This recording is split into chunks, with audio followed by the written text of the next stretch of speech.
We were four in that small hostile room, barely big enough for our beds and a narrow walkway. It was a Wednesday, and we had just finished exams. We decided to stay up late, chatting, scrolling, and laughing about how we would spend the weekend.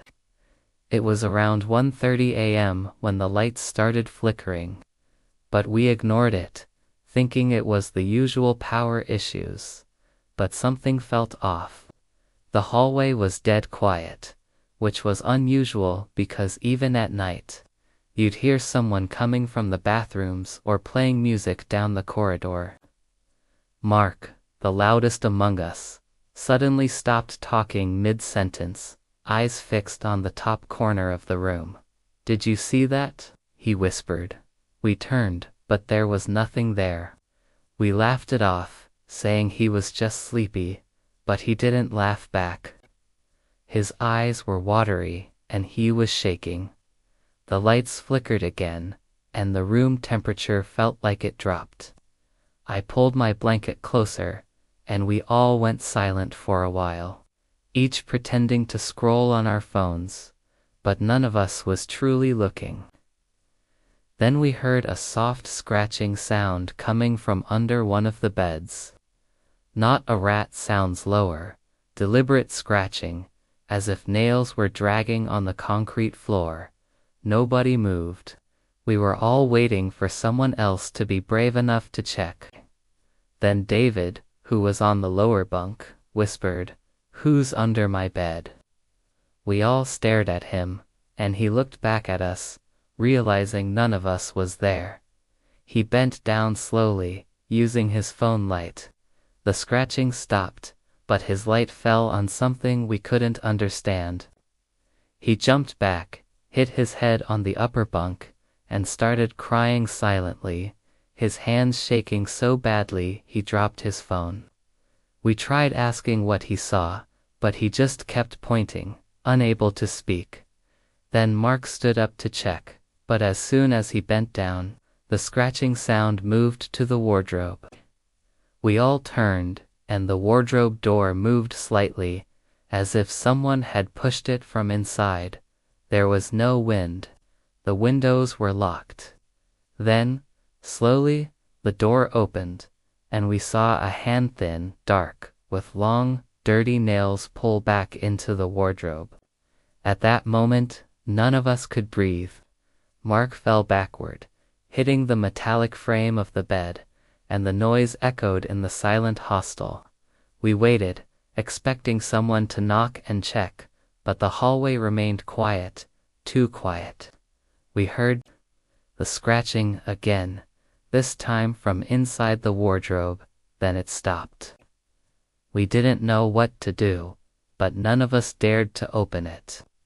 We decided to leave the room, but when we tried opening the door, it wouldn't move.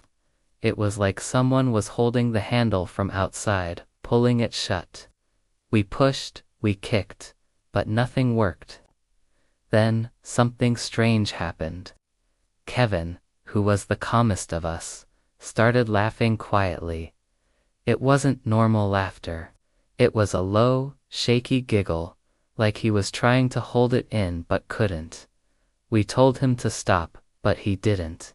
He just stood there, staring at the wardrobe, giggling, tears streaming down his face. Then he said, "It's calling me," and started walking toward the wardrobe, still laughing. We tried to hold him back, but he was too strong. It was like he was not even aware we were there. He reached the wardrobe and pulled it open fully. It was empty. Just clothes, shoes, and books. But Kevin was smiling at it, nodding, as if he was seeing someone inside. We pulled him back to his bed, and he stopped laughing, but he wouldn't speak. He just lay there, eyes wide open, staring at the ceiling, breathing heavily. The room felt colder, and the scratching never returned, but we couldn't sleep. We sat in silence until morning. When the sun finally rose, Kevin was asleep. but he had scratched the wall beside his bed with his nails during the night, lines going back and forth like he was drawing something over and over again. He didn't remember anything when he woke up, but the scratches were there, and his fingers were bleeding. After that night, the room felt different. We always felt like we were being watched, especially near the wardrobe. Mark moved out after a week, and David started sleeping with earphones on, loud music blasting to drown out the scratching that sometimes returned at night. Kevin changed too. He became quiet, always distracted, staring at corners, and sometimes we would catch him smiling at the wardrobe when he thought no one was watching.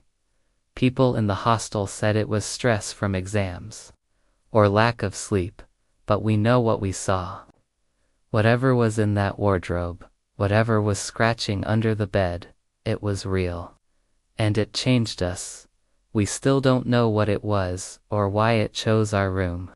But we learned that sometimes, the scariest things are not loud or violent. Sometimes, it's the quiet scratching under your bed, the laughter you can't control, the feeling of being watched in your own room. And sometimes, it's your own roommate standing in the dark, giggling at something only they can see.